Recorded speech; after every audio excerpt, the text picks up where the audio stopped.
abordamos la sección de biología para el área 2 del examen de Politécnico del 2020. Ubíquense en la página 158 de la guía oficial y comenzamos con la primera pregunta. El postulado: la célula es la unidad fisiológica de los seres vivos. Indica que una célula, inciso D, realiza todas las funciones de un ser vivo.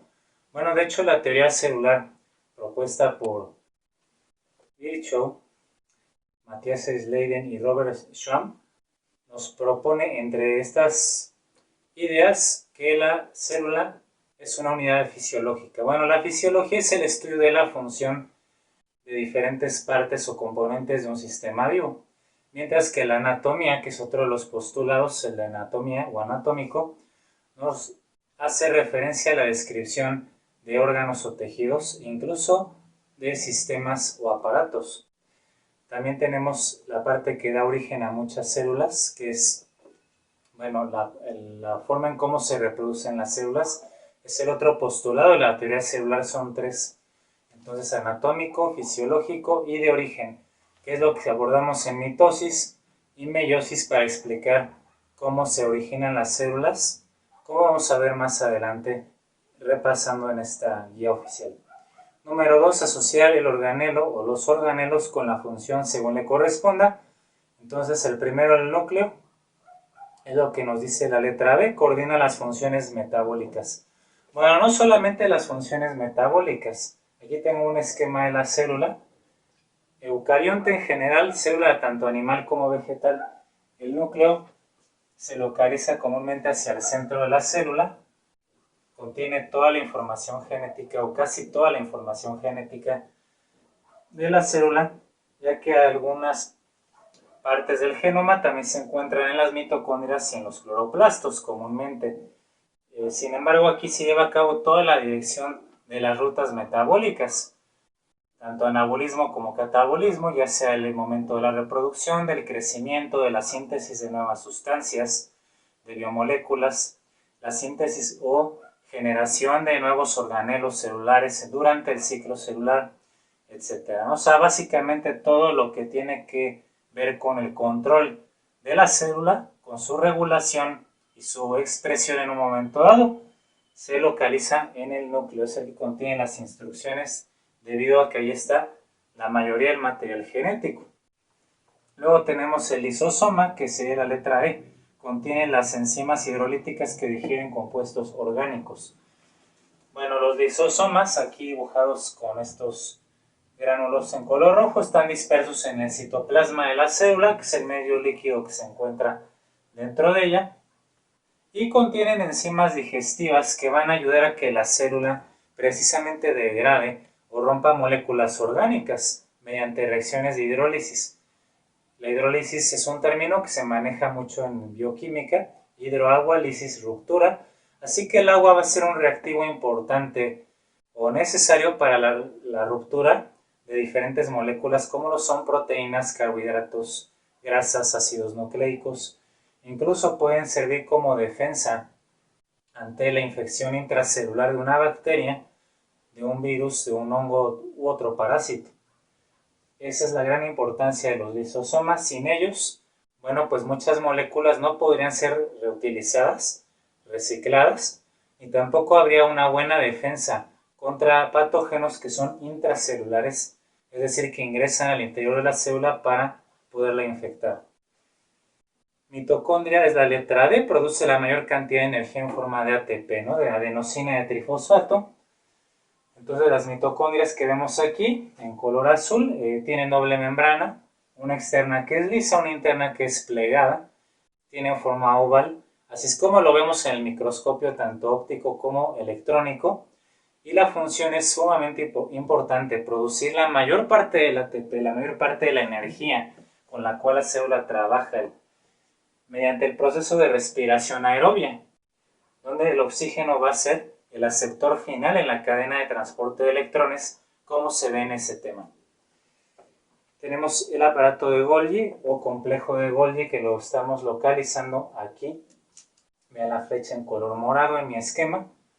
Bueno, pues este complejo de Golgi es una serie de sacos membranosos, de membranas contiguas, que tienen comunicación entre sí y así se observa en el microscopio. Comúnmente está alrededor del núcleo y en unas células son más abundantes que en otras. Sí, dependiendo de la producción de diferentes glucoproteínas o glucolípidos, que es lo que más también se encarga este complejo de Golgi. Y estas proteínas modificadas se exportan a diferentes partes de la célula mediante vesículas de secreción. Como ven aquí, estas vesículas transportan las proteínas a su destino. Así que una descripción correcta podría ser la letra A: almacena y secreta sustancias, principalmente proteínas modificadas, como les digo, glucoproteínas, glucolípidos y lipoproteínas, que después se exportan, se almacenan y luego se exportan a diferentes sitios de la célula donde se necesite secretar mediante estas vesículas. 5. La membrana celular, pues nos resta que es la letra C: delimita y permite el paso de ciertas sustancias. Bueno, la membrana celular, observen, es esta línea aquí delgada, en color negro. Sí, toda esta membrana, pues sí, efectivamente delimita el espacio intracelular, o sea, dentro de la célula, y separa el interior del exterior por esa razón. Es lo que determina el tamaño de la célula al final de cuentas y permite de forma selectiva el paso de ciertas sustancias. Sustancias que sean necesarias van a poder ingresar en la cantidad adecuada. Sustancias de desecho, sustancias tóxicas tienen que salir de la célula. Y esto se acaba de realizar mediante diferentes transportes. Transporte activo requiere energía en forma de ATP. Transporte pasivo, difusión simple, pues no requiere de energía. La membrana plasmática o celular está formada por una doble capa de fosfolípidos que también contiene numerosas proteínas de membrana que son integrales o incrustadas completamente en la doble capa de fosfolípidos, o periféricas, que también funcionan como receptores. Hay canales iónicos para el transporte de sustancias polares como lo es el agua, u otros iones como el potasio, el calcio, el sodio, etc. Entonces, la membrana, aunque aquí se ve como una línea en el esquema, pues está muy lejos de ser una simple línea, ¿no?, divisoria, sino que es muy dinámica. Ya habrá oportunidad en biología en este canal que pueda explicarles con detalle lo que ocurre en la membrana de las células y de todos los orgánulos. Así que de momento, por la relación de columnas, la letra o el inciso C sería la respuesta correcta. Y aquí tenemos pues los demás, ¿no?, las demás estructuras que puedes ir tú copiando en este video. Ponle una pausa para que anotes el esquema si es necesario y luego anota todas las funciones de los organelos que nos hicieron falta para que repases perfectamente este tema para tu examen del poli en el mes, al parecer a finales de agosto, como se ha señalado. Pregunta 3. La glucólisis es un ejemplo de metabolismo, el inciso B. Efectivamente, el metabolismo consiste en la producción de energía y el consumo de energía. El metabolismo se va a dividir en catabolismo y anabolismo, ¿sí? Entonces, voy a quitar ya, retirar este esquema de la célula. Para eso voy a hacer una pequeña pausa primero. Bien, entonces aquí tenemos un panorama general del metabolismo en resumen para abarcar el tema. El metabolismo entonces se divide en anabolismo y catabolismo y tiene que ver con todas las reacciones relacionadas a la producción, generación o consumo de energía. Siempre que hablemos de metabolismo, estará relacionado a la energía, pero esta energía se conecta con la síntesis de moléculas. En el anabolismo es procesos que construyen moléculas y requieren energía. Todo lo que sea síntesis de biomoléculas, allí puede ser síntesis de ácidos nucleicos, de ADN, de ARN, síntesis o fabricación de proteínas, también necesitamos energía. La fabricación o síntesis de azúcares, que se hace por parte de las plantas en la fotosíntesis, ¿no? La energía en este caso proviene de la energía luminosa. Síntesis de ácidos grasos, de vitaminas, de hormonas, etc. Todo eso requiere de energía. Así como procesos fisiológicos como son el crecimiento, la reproducción, el trabajo muscular, el trabajo mental, etc. Todo eso también requiere de energía. o va a gastar energía. El catabolismo, por otra parte, es lo contrario, justamente es el proceso complementario. Destruye moléculas o las degrada, ¿sí? En este caso la digestión, la respiración es lo que va a hacer, pero esto permite la generación o la reserva de energía en forma de ATP, en forma de adenosina de trifosfato, que es la moneda energética de los seres vivos, como ya lo debes de saber a estas alturas. Bien, entonces lo que vamos a ver como parte del temario también es el catabolismo de la glucosa, que es lo más básico. En la citoplasma, la glucosa se va a descomponer en dos moléculas que se llaman piruvato en un proceso llamado glucólisis. Gluco de glucosa y lisis es rompimiento, el rompimiento de una molécula de azúcar o de glucosa en dos moléculas de piruvato. Esto va a generar 2 ATPs de energía siempre. Después, estas moléculas de piruvato junto con una coenzima que se llama coenzima A, que es transportadora de grupos acetil, va a transferir el grupo acetil, que es de 2 carbonos, y vamos a obtener lo que es el acetilcoenzima A. Sí, esta acetilcoenzima A va a ser entonces la que le pueda dar inicio al ciclo de Krebs, iniciando con el oxalacetato en este ciclo, más la acetilcoenzima A va a producir el primer intermediario del ciclo, que se llama ácido cítrico o citrato. Por eso a veces al ciclo de Krebs también le llamamos ciclo del ácido cítrico. Aquí va a haber una serie de unas 7 reacciones más, 6 o 7 reacciones químicas más, que no las vamos a ver porque no es necesario para este examen. Al final se va a producir 2 ATPs y estos transportadores de electrones muy importantes, el NADH y el FADH2. 6 y 2 moléculas respectivamente para volver a iniciar ese ciclo. Estas moléculas van a ser necesarias para la cadena de transporte de electrones. Su nombre, quizá no sea necesario memorizarlo, porque también es muy largo, pero sí apréndete que son transportadores de electrones. Su nombre es dinucleótido, de nicotinamida y adenina. El de abajo es dinucleótido, la D de dinucleótido, de flavina y adenina. ¿Sí? Entonces hay que aprenderse que son transportadores de electrones.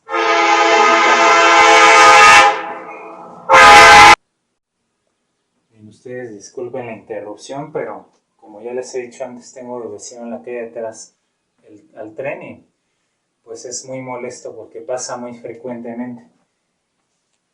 Sí, entonces les decía que nada más ubiquen que estas sustancias son transportadoras o portadores de electrones y van a ir al siguiente paso. Se van a ocupar aquí en la cadena de transporte de electrones o cadena respiratoria, como también se le llama. La fuente principal o los donadores de estos electrones son estas sustancias, el NADH y el FADH, con lo cual entonces sería imposible poder poner en marcha esta cadena respiratoria.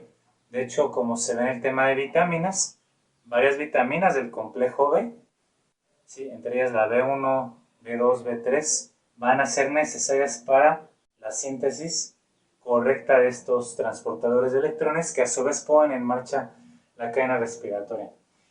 Esta cadena ocurre en la membrana interna de la mitocondria, en la que tiene forma plegada. Aquí en la membrana interna mitocondrial se lleva a cabo este proceso. Mientras que la glucólisis se lleva a cabo en el citoplasma, el ciclo de Krebs se realiza en la matriz de la mitocondria, o sea, en la parte de adentro de la mitocondria. Y vamos a ver a grandes rasgos en qué consiste esta cadena respiratoria de transporte de electrones. Una vez que se donan los electrones por reacciones redox al complejo 1, estos son complejo 1, 2, 3 y 4, que son proteínas llamadas citocromos. Los citocromos son una familia de proteínas que contienen, además de su cadena de aminoácidos o polipéptidos, contienen hierro y azufre. ¿Sí? Esa familia entonces es muy importante, los citocromos, ya que se encargan de transportar los electrones. Van a pasar de uno a otro, como ven en las flechas de color verde. ¿Y esto para qué sirve? Recuerda, la energía no se crea ni se destruye, solo se está transformando, solo se convierte. Esta energía que contienen los electrones va a ser utilizada para bombear iones de hidrógeno o protones desde lo que es el espacio intermembranoso más bien desde la matriz, perdón, esta sería la matriz de la mitocondria, van a ser bombeados del otro lado. Aquí se llama espacio intermembrana, ¿sí? Espacio intermembrana, y ahí es este espacio entre las dos membranas. Y ahí se van a ir acumulando más y más iones de hidrógeno porque son impermeables en la membrana, o sea, pueden ir de la matriz al espacio intermembrana, pero ya no se pueden regresar, excepto por la última enzima de la cadena que es llamada la ATP sintasa. Esta ATP sintasa, como su nombre lo dice, va a sintetizar o va a crear ATP. Entre 32 a 34 moléculas de ATP. Compara, es lo que más genera energía. Glucólisis 2 ATPs, ciclo de Krebs también solo 2 ATPs, pero ya al final esta cadena es capaz de generar una gran cantidad de ATP. Así que la forma en cómo nosotros como seres vivos de respiración aeróbica obtenemos la mayor parte de nuestra energía es mediante la respiración. El oxígeno tiene su papel aquí al final como aceptor final de electrones en el complejo 4. Estos electrones que van de uno al otro complejos terminan en el oxígeno y van a formarte agua, efectivamente agua, y así la ATP sintasa va a aprovechar este gradiente de iones de hidrógeno de protones. Sí, como tienen carga positiva, es como una batería, tiene mayor carga positiva el lado del espacio intermembranoso que la matriz, y ese gradiente es aprovechado por esta maravillosa enzima para fabricar y almacenar esa energía en forma de ATP. A partir del ADP, adenosín difosfato, y de un grupo fosfato se unen para formar el adenosín trifosfato o ATP. Entonces, bueno, aquí hay un resumen muy rápido, muy breve, lo que es todo el metabolismo de las azúcares. El catabolismo de la glucosa, que es lo que más se les pregunta en estos exámenes por el temario. Muy bien, entonces vamos a continuar nosotros leyendo nuestra guía oficial. Y aquí tenemos en la pregunta número 4, asociar las moléculas biológicas con sus ejemplos correspondientes. Bueno, los lípidos es la letra A. Aceites, ceras, colesterol son ejemplos de grasas o lípidos, ¿verdad? Seguramente el colesterol o el aceite lo identificas muy fácil como un lípido, aunque la cera no tanto. También es un tipo de lípido. Proteínas, la letra C, la hemoglobina, que es una proteína que transporta el oxígeno en la sangre para que llegue a la mitocondria y sea el aceptor final de la cadena respiratoria. La celulosa y la queratina y la seda. La queratina y la seda son proteínas estructurales. La queratina se encuentra en estructuras animales como lo son las uñas, los cuernos, también la piel, el cabello, el pelo, etc. Mientras que la seda es una proteína más bien famosa por diferentes insectos que la producen, como lo son arañas o algunas larvas, que lo van a hacer así. Son proteínas fuertes, resistentes, estructurales. Carbohidratos, ahora sí la letra B, almidón, celulosa y fructosa. La fructosa es el azúcar encontrado en frutas. Almidón es el azúcar que se encuentra en tejidos de reserva vegetales, principalmente raíces, tubérculos y algunas frutas contienen buenas cantidades de almidón. Es un polisacárido de reserva. Para cuando la planta necesite alimentarse o necesite azúcares, recurre a esas reservas de almidón. Y la celulosa es un polisacárido estructural. Forma gran parte de la madera. Más del 90% de la madera, de las fibras de algodón, contienen celulosa y son únicamente de origen vegetal. No lo encontramos en células animales. Y lo del RNA, DNA, aquí sería RNA mensajero en el último. M es mensajero, pero es RNA. Es la letra de ácido ribonucleico, ácido desoxirribonucleico y ácido ribonucleico mensajero, que es lo que se ve en el tema de genética y también en biomoléculas. La relación entonces es la letra B o el inciso B, la respuesta correcta. 5. Las reacciones anabólicas se caracterizan por utilizar energía, como ya lo vimos. El anabolismo requiere o emplea energía para la síntesis o construcción de macromoléculas o biomoléculas, que es lo mismo, de acuerdo con las necesidades de la célula. Por ello reciben el nombre de reacciones, inciso de endergónicas. Las reacciones endergónicas tiene que ver también con la termoquímica. Son reacciones donde se requiere darle energía a esa reacción, si no, no ocurre. Mientras que lo contrario es el inciso inciso B de bueno. Es exotérmica, se libera calor. Endotérmica absorbe calor. Endergónica requiere algún tipo de energía o de trabajo. Y exergónica es la que libera o genera algún tipo de energía o trabajo. En biología se manejan la A o la D.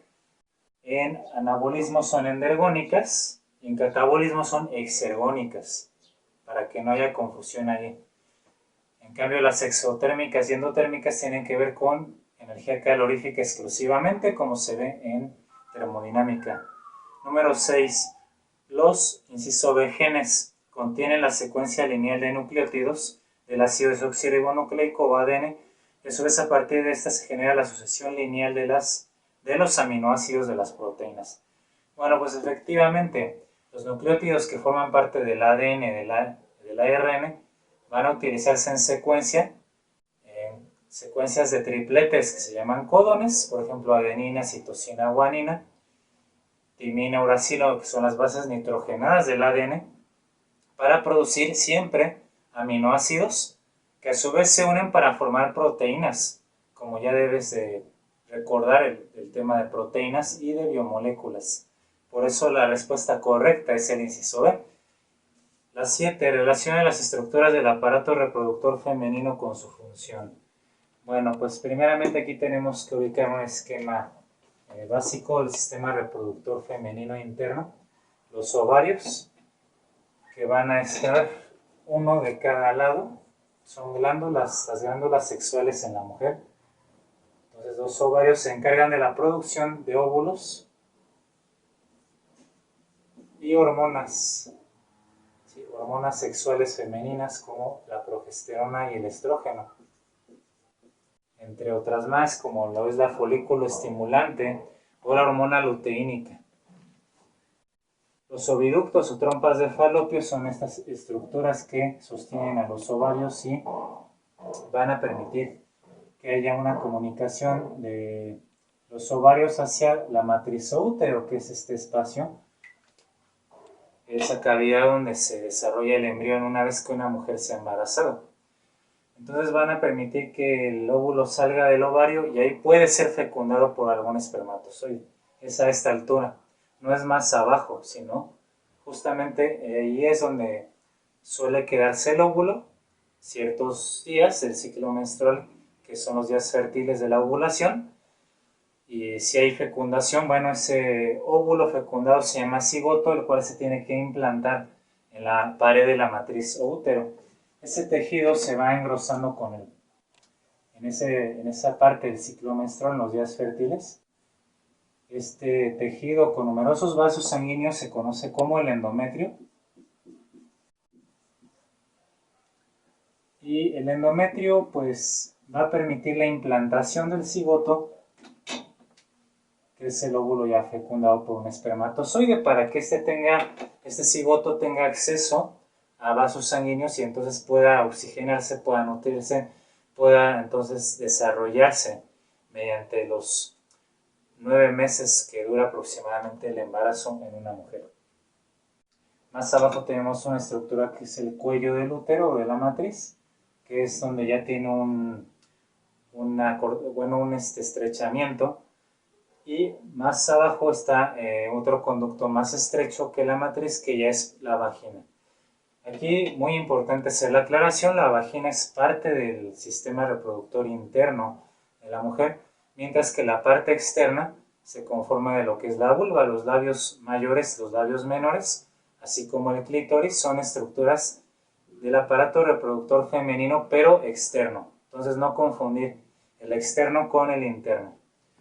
Cuando nosotros entonces leemos con cuidado las relaciones, los ovarios sería la letra C, producir óvulos y hormonas sexuales femeninas. Contiene el óvulo recién fecundado. Bueno, muchas veces se puede ya dar la fecundación aquí, pero comúnmente es en los oviductos o trompas de falopio. Así que ahí ya quedaría esa diferencia. que ocurre más frecuentemente ahí, a esa altura la fecundación.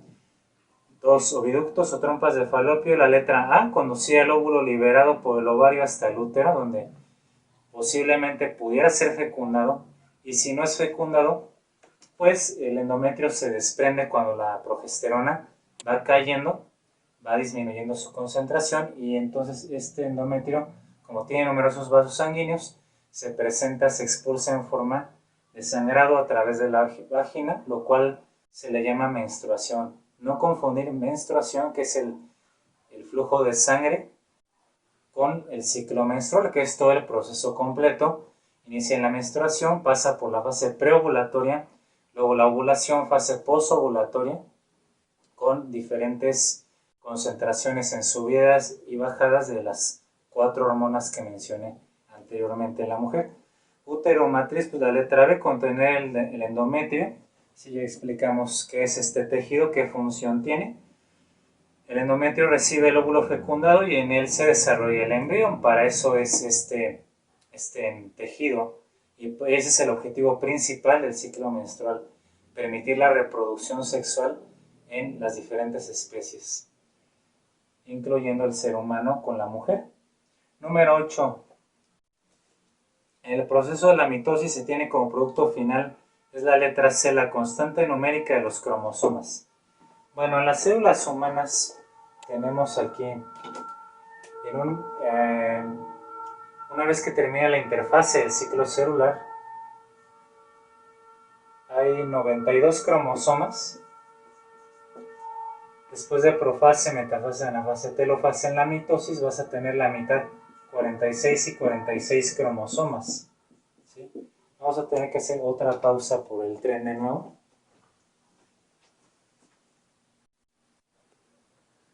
Si regresamos, entonces estos 46 cromosomas son el número de cromosomas de la especie humana. Los tenemos que saber de memoria porque es el número de nuestra especie. El número de cromosomas depende de la especie. Entonces, la mitosis se va a estar llevando a cabo para células somáticas, es decir, para células del cuerpo no sexuales. Porque para células sexuales, que son los gametos, está la meiosis. Se lleva a cabo un proceso diferente. Se obtiene entonces, regresando a la mitosis, dos células hijas diploides que son idénticas genéticamente hablando, con el mismo número de cromosomas, repartidos equitativamente, 46 y 46 de los 92 que se tuvo en la fase S, que es donde se duplica todo el ADN, todos los cromosomas de una célula. En la meiosis, entonces, tenemos una célula madre también, pasamos por meiosis 1, con los mismos nombres, como recordarás: profase 1, metafase 1, anafase 1, telofase 1. Tienes dos células diploides también, diploides, o sea que tienen el número completo de cromosomas de nuestra especie, pero estas dos células entran en una segunda división meiótica, que es la meiosis 2. En la meiosis 2, pues obviamente la célula se va a volver a dividir, esta célula en dos y esta célula hija también en dos, obteniéndose ahí finalmente en la telofase 2 4 células hijas haploides representadas con N, y son distintas genéticamente, porque en la profase 1 de la meiosis ocurre un proceso fundamental llamado recombinación genética, o como luego le llaman también en inglés el crossing over, que es un intercambio de material genético entre pares de cromosomas homólogos. Sí, esto también lo vimos con buen detalle el esquema en el video de biología para el área 1 de Politécnico. Así que si no han visto ese video, les recomiendo que también vean las dos partes que realicé para contestar las preguntas de biología del área 1, ya que ustedes que van al área 2, pues tienen el temario más completo en esta materia, por razones obvias. Entonces véanlo si no lo han hecho, y les va a quedar todavía más claro el tema de división celular. Bien, entonces ya una vez aclarado este esquema, lo que está ocurriendo en mitosis y meiosis, pues ya es más fácil que nosotros contestemos las preguntas, ¿no? El inciso D hubiera sido para el caso de la meiosis. Ve lo que dice el inciso D: un número haploide, pues es la mitad de cromosomas, pues eso es en la meiosis. Pero como te pide mitosis, por eso es la letra o el inciso C. Número 9. Las hidras son animales en los cuales se lleva a cabo el tipo de reproducción denominado. Bueno, las hidras son organismos de vida acuática. Son depredadores de pequeñas presas como crustáceos, ¿sí? Pequeños peces, en fin. Y es por medio del inciso de gemación. La gametogénesis tiene que ver con esto, con la formación de gametos. Espermatogénesis para espermatozoides, ovogénesis para la producción de los óvulos. Sí, espero que me dé tiempo de subir ese tema de la gametogénesis en este canal y ya habrá oportunidad de poderme extender más en esas explicaciones como debe de ser. Pero mientras, pues lo básico ya te ayuda a saber qué es. Esporulación lo hacen de forma sexual los hongos principalmente, así como algunas plantas como los helechos, forma de reproducción asexual. Bipartición lo llevan a cabo las bacterias, tal cual se separan sus membranas plasmáticas después de cierto tiempo con la síntesis previa del ADN. Y la gemación, que es la producción de pequeñas gemas o brotes o yemas a partir del organismo original. Sí, se van separando pequeños brotes, después cuando estos ya maduran se desprenden del progenitor y crecen independientemente. Ya tienen todo el material genético necesario para poderse reproducir, además de las hidras, que pueden buscar alguna imagen para darse una idea cómo es este organismo acuático. Los corales también lo hacen así en el mar, y las levaduras también hacen eso a nivel microscópico. Número 10. Son formas de reproducción asexual en las plantas. Forma asexual, solamente la letra B o el inciso B es los estolones. Los estolones, por ejemplo, la planta de la fresa los produce. Son tallos horizontales, ¿sí? A nivel del suelo, que se extienden y se van a alejar una cierta distancia. Ahí vuelven a echar raíz y surge una nueva planta. Esos son los estolones. Recuerda, tallos horizontales que se extienden cierta distancia y luego ahí ahí echan raíces a cierta distancia el progenitor para no robarle nutrientes ni luz solar. Los pistilos son reproducción en forma asexual en las flores, plantas con flores, productores de espermatozoides en forma de granos de polen. Esporofitos y gametofitos son formas de reproducción también sexual en las plantas. En diferentes ciclos que tienen las plantas de reproducción, pues ahí lo llevan a cabo. Por eso es que la única correcta es el inciso B, una forma de reproducción asexual en plantas. 11. Relacionar el reino con el tipo de célula. Bueno, el reino fungi, ¿no? Seguramente lo recuerdas, es el reino de los hongos. Y bueno, para ponértelo fácil, solamente hay un reino que es procarionte, ¿te acuerdas? De estos 5 solamente el reino monera es el reino procarionte. Las células procariontes que no tienen núcleo son las bacterias. Toda clase de bacterias, bacilos, cocos, diplococos, streptococos, estafilococos, todo tipo de bacterias y agrupaciones de bacterias pertenecen al reino monera y son células procariontes sin excepción. Los demás reinos, pues recuerda, de hecho son eucariontes. Todas estas células, el reino protista, son unicelulares, mientras que los demás son pluricelulares y son células nucleadas, así que son eucariontes. Por eso la respuesta correcta es la B. La B, bueno. 12. En algunas enfermedades su desarrollo y progresión suelen estar vinculados a una serie de cambios en la actividad de los, inciso D, reguladores del ciclo celular. Estos cambios en la actividad se deben a las mutaciones de los genes que codifican las proteínas que participan en el proceso. Bueno, te está hablando del desarrollo y progreso de enfermedades. Muchas de estas enfermedades, como la más conocida en este rubro es el cáncer, se desarrolla, se progresa debido a una falla en la regulación de los genes, y eso incluye la reparación también de los genes ante diferentes sustancias carcinógenas, elementos también físicos como la radiación o biológicos como los virus o algunas bacterias que también causan modificaciones en el material genético. Esto ocurre pues a nivel de genes, donde ya se descontrolan las características que debe tener un tejido o una célula. Número 13. Relacionar la primera y segunda ley de Mendel con sus características.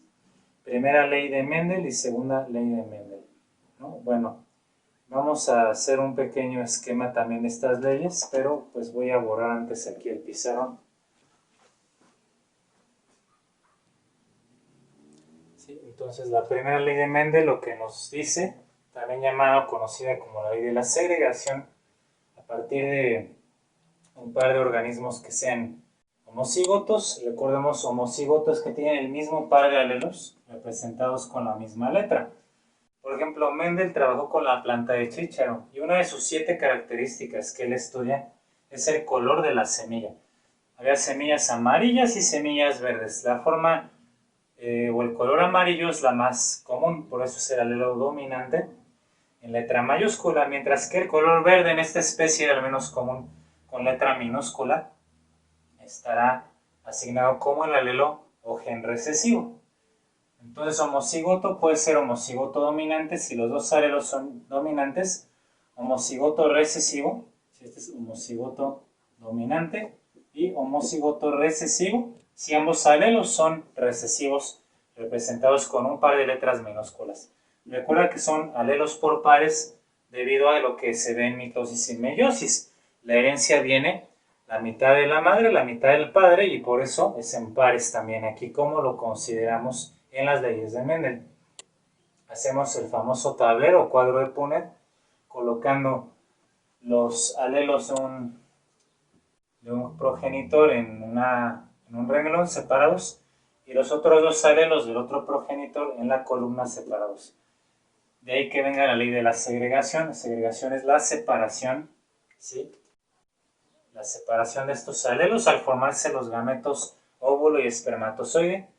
Y así entonces aquí analizamos las posibles combinaciones de estos alelos durante una cruza sexual o una fecundación sexualmente. Entonces intersectas A mayúscula con A minúscula y todos los tableros quedan igual, A mayúscula, A minúscula. Esto nos lleva a lo que es el genotipo de la generación filial F1, filial 1, quiere decir F1, el 100% de la descendencia de esta generación filial 1 es genotipo A mayúscula, A minúscula, es decir, heterocigotos, la configuración genética dada por los alelos de una característica, eso es el genotipo, mientras que el fenotipo son los rasgos o características físicas que se expresan como resultado del genotipo. 100% semilla de qué color. Si tengo un dominante y un recesivo, ¿quién ganará? Pues obviamente el dominante. 100% semilla amarilla. Ninguna planta con semilla de color verde. La segunda ley de Mendel puede ser aplicada comúnmente, aunque no siempre. ¿Sí? Una forma común de trabajarlo es con un par de organismos heterocigotos, o sea, con diferente par de alelos. Y pues ahí igual haces el cuadro de Punnett, obtienes genotipo y fenotipo en porcentajes. Cada cuadro es el 25%. Y lo dejo como ejercicio para no alargar tanto esta parte. Ya la puedes terminar tú. Relacionando columnas, primera ley es la letra A, progenitores homocigotos. Y la letra C, resultantes 100% heterocigotos, ¿no? Ya está demostrado. Y entonces las letras B y D van con segunda ley de Mendel. El inciso A es la respuesta correcta. 14. Relacionar el tipo de estrategia de conservación del ambiente con su descripción. Reforestación lo describe la letra D. Repoblación de un terreno con plantaciones propias de la región. Plantación con diferentes especies pero que sean propias. Eso es la reforestación. Silvicultura es la letra A. Viene de silva, que es selva, y cultura es cultivar. Formación y cultivo de bosques, crear y conservar. Hay una pequeña diferencia con la reforestación, donde pues únicamente se va a repoblar con las plantas de la región, árboles, y se van a dejar ya que crezcan sin cuidado alguno. En cambio en la silvicultura se les da un seguimiento, una conservación, un cuidado más cercano que la reforestación. Sanidad forestal, inciso B o letra B, atención y control de plagas y enfermedades forestales. ¿Sí? Es mantener bajo control la salud de todas las plantaciones de árboles y plantas de un lugar o de una región. Y finalmente el germoplasma forestal te lo describe la letra C, el desarrollo de una planta completa a partir de cualquier parte que pueda brotar como la semilla, el brote o el germinado, o los hijuelos que aquí se nos menciona. Son diferentes estructuras de la planta que son capaces de desarrollarse completamente. Número 15. En la parte central de la República Mexicana se distribuyen grupos de camaleones o tapayaxín, que también es otra manera de llamarlos en la región, adaptados a ambientes cálidos y secos, e incluso a climas más fríos. La pregunta es: ¿a qué nivel de organización ecológica pertenecen? Bueno, como es una sola especie, en ecología esto se define como una población. La población no es lo mismo que la comunidad, hay que tener cuidado. La población es un conjunto de organismos de la misma especie, tienen que ser de la misma especie, mientras que la comunidad es un conjunto de organismos que coexisten, pero ahí sí, de diferentes especies. Entonces, población, misma especie, comunidad, distintas especies, como ocurre en un bosque, en una selva, en un desierto, tanto de flora como fauna.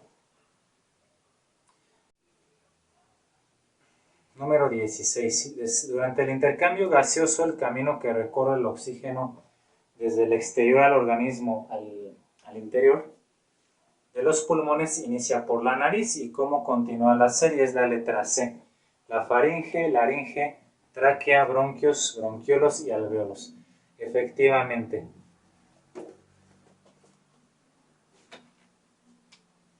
Tenemos aquí en las vías respiratorias altas, ¿sí? Se van a ir dividiendo, ramificando posteriormente. Faringe, a la altura de la garganta básicamente. Laringe, y más abajo la tráquea. La tráquea ya se está dividiendo. En su base se estaría separando la tráquea.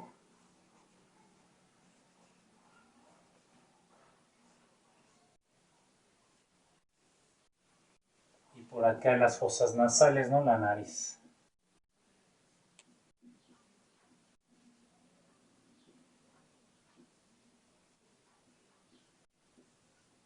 Vías respiratorias altas, aquí las tienen.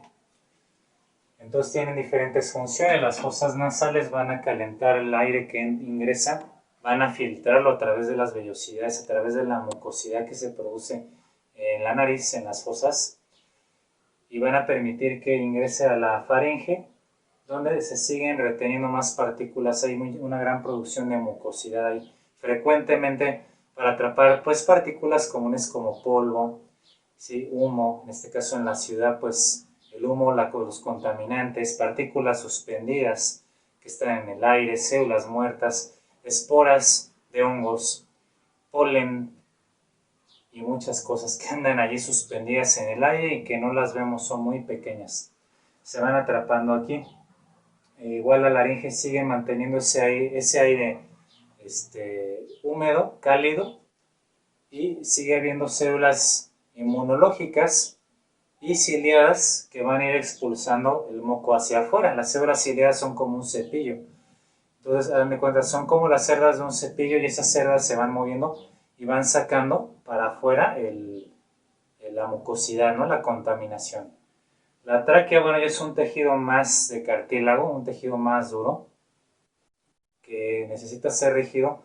Llega aquí, se tiene que, por mecánica de fluidos, el aire se tiene que dividir de forma adecuada, sin que haya turbulencias. Entonces la tráquea ya va a ser un conducto, un tubo que va a permitir que el aire fluya como un flujo laminar, como ves en fluidos, no como un flujo turbulento. Y así pueden ingresar a las vías respiratorias bajas, que son los bronquios, aquí divididos en dos partes. Los bronquios a su vez se van a ramificar muchas veces, como un racimo de uvas, ¿sí? O como las ramas de un árbol. y estos ya representan o son identificados como bronquiolos. ¿Sí? Estos bronquiolos van a distribuir el aire al final, en la estructura final donde se hace el intercambio gaseoso efectivo en los alvéolos, que son estructuras esféricas de tamaños muy pequeños, ¿sí? Y son muy numerosos, ¿no? Podemos contar pues millones de ellos en cada pulmón. ¿Sí? Aquí los bronquios ya se han dividido en dos pulmones, tanto izquierdo como derecho.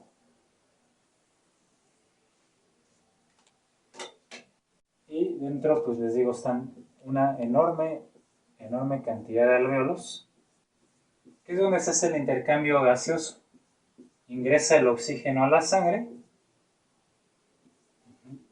El alvéolo está rodeado por un vaso sanguíneo. Aquí hay oxígeno. Lo rodea un capilar sanguíneo. Un capilar es un conducto sanguíneo muy delgadito. La sangre es pobre en oxígeno, ingresa alrededor del alvéolo, se enriquece en oxígeno, el oxígeno se difunde por presión, por una diferencia de presión se difunde en la sangre. El exceso de CO2 se difunde de la sangre hacia el alvéolo, hacia el aire alveolar, y ya este aire alveolar se expulsa nuevamente por las mismas vías de regreso, y así se exhala el CO2, que es un gas de desecho. Entonces estas son las estructuras que se siguen en el sistema respiratorio, tan importante hoy día ayudarlo. Por ahí también tengo un video en Educación para la Salud, que de hecho es de la portada de este canal. Les recomiendo que lo vean si no lo han visto, y más ustedes pues en esta área de ciencias médico-biológicas. Y ante la contingencia tan fuerte que estamos enfrentando por la pandemia de COVID-19 en todo el mundo, pues hay que ver la mejor manera de protegernos, y ahí está información científica que te va a ayudar a atacar los problemas de raíz para fortalecer las vías respiratorias y el sistema inmunológico. Bueno, entonces, vías, funciones, la vía que se sigue de respiración, por eso es la letra C, el inciso C. Y finalmente la pregunta 17, la mitosis es la forma de reproducción celular que da origen a células somáticas. Ya dijimos, son células corporales o no sexuales, cualquier célula del cabello, del ojo, del riñón, mientras que la meiosis da origen a las células gametos sexuales, óvulos y espermatozoides, inciso A. Muy bien, pues vamos a ver por último la 18, ya para finalizar esta primera parte. Relacionar el reino con el tipo de nutrición que tiene cada organismo. El reino, bueno, el más fácil así sería el autótrofo. Autótrofo exclusivo, ¿cuáles son? Las plantas, ¿no? O sea, el reino Plantae, que es la letra A. 2, Plantae va con la letra A. Y es el único así que estrictamente es autótrofo. El reino Fungi y el reino Animalia, que es donde estamos también nosotros como especie humana, somos de nutrición exclusivamente heterótrofa. Es decir, nos tenemos que alimentar de otros seres vivos para obtener nuestros nutrientes. Mientras que el reino Protista y Monera está combinado. Hay unos microorganismos, porque estas son formas microscópicas de vida, bacterias, protozoarios, algas. Las algas que son del protista son fotosintéticas, son autótrofas. Y hay bacterias también que son capaces de llevar a cabo cierto grado de fotosíntesis. Pero de ahí en fuera las demás especies son heterótrofas. Por eso la relación correcta es el inciso C. Y aquí concluimos la primera parte de biología para el área 2 del examen IPN 2020. En la siguiente parte resolveremos las restantes hasta la número 35. Así que síganse cuidando mucho, no se confíen, no hay que bajar la guardia, y nos vemos para el siguiente.